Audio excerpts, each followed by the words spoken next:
What is up mga ka-fix? Mayang hapon. This is Engineer Aladdin from Gadget Fix Samal. Today natin dawat nga iPhone XR, no power. I-try na ito fix karon. And before that, shoutout tayo kay Boss John Dave, technician from Kaputian District. Salamat kay Satuan niya gipa-dealer. And unta atuan yung ma-repair guys, no? So, balik ko ron, let's go! So actually, ito na partially siya disassemble.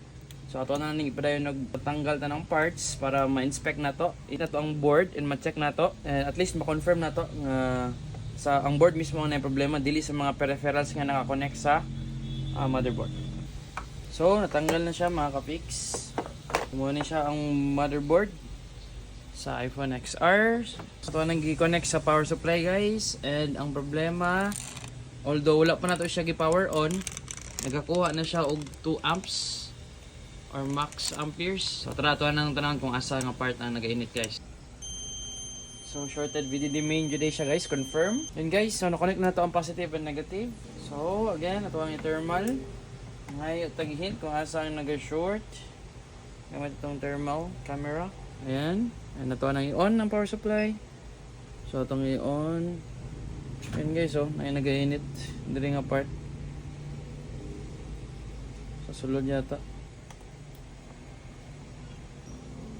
So kani siya guys, isa sa VDD main, and according sa to ang analysis ganina sa thermal camera, diri ang nagainit, so possible siya.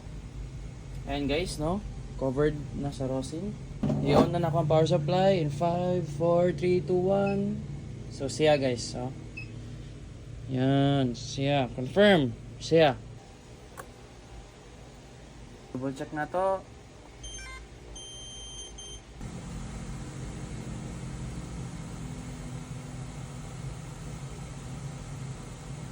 Nang nailisan. As you can see, connected siya.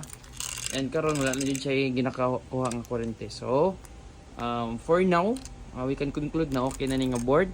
So, ang next step is ato siyang i-balik and then ato ang ipa-on. Let's go. So, gaganina no power guys. And karon na siya Apple logo. So, ayun mga fix no. Muna ni ang iPhone XR. So, as you can see, okay na, nag-on na siya. Ready to release na siya guys. Okay na siya tanan. So, if ever nga naamoy mga problems sa inyong cellphone, laptops, MacBooks, or tablet, Android or iPhone, kaya guys, laptop, MacBook, pwede. PM lang ang Gadget Fix Samal.